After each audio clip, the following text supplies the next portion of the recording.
So welcome to today's 5-minute video. I want to talk today about CNNs or convolutional neural networks and explain what those CNNs are. So CNNs are neural networks. If you have no idea what a neural network is, I recommend you to watch this 5-minute video on neural networks before, because we're basically building on top of that. So CNNs became very popular for image-based tasks. So tasks that we typically address in computer vision, in photogrammetry, or in robotics, where we want to analyze the image content, such as the image classification problem.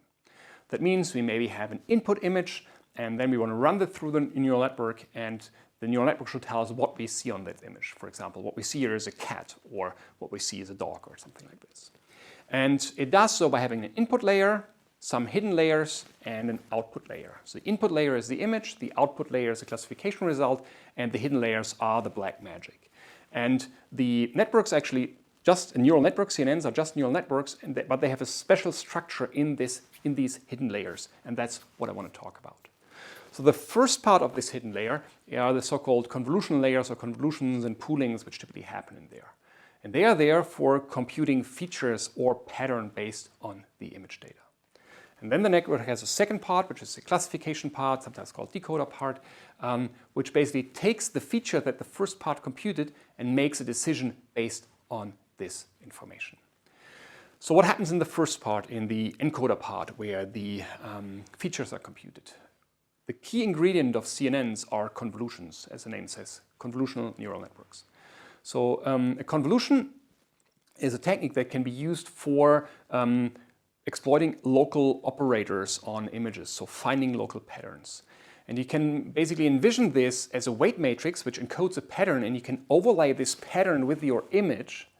And if the image at that matches to that pattern at that location, you will get a high response, a large value. If not, you will get a low value out of this. And then you can slide this pattern over the image, and in this way basically generate activations telling, oh, this feature or this pattern seems to appear here at that location. And that's what these convolutions are basically doing. What we can do with poolings is basically subsample the image. So pooling basically just reduces the size of the image and combines information that is stored in multiple pixels into a single pixel.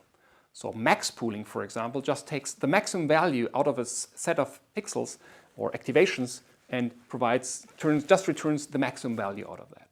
And that's what pooling is about. It's therefore reducing the size, for combining information, the maximum activations that we see in the previous layers, into a smaller volume.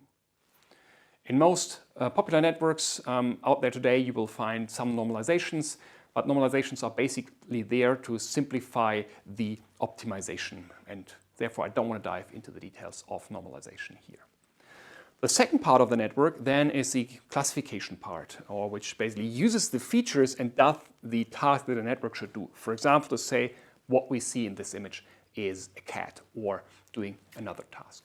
And this is often just standard neural networks such as an MLP or some fully connected network or some other type of structure, which then does the decision based on this feature encoding, on this set of features that the first part of the network has computed. And those networks are very popular for image-based tasks because we use this 2D image structure and using those convolutions as local operators, maintaining the localities, the spatial neighborhood information in my original image and reducing them to patterns. We can also run it on higher dimensional data, such as point cloud data. So the input is a kind of a 3D structure, but then it gets very quickly much more complicated. And we typically need to put some additional brain power into those networks and how to exploit this neighborhood relation in 3D in a compact and efficient manner. For the image-based tasks, there are a couple of standard networks out there. LeNet 5 was the first network proposed by Jan LeCun in 1989. And was used for recognizing handwritten digits. Then AlexNet in 2012 was one key milestone, beating previous approaches in the image classification task. And then from that point on, a lot of networks have been proposed, such as the VGG 16 and 19 networks, ResNet for optimizing the performance of those networks, or also networks which tend to be faster, such as mobile nets. So if you want to run this for online applications, for example. But in the end, CNNs are just neural networks with some special structures, exploiting convolutions, pooling, and normalization. I hope that was useful and gave you an idea what CNNs are about. Thank you for your attention.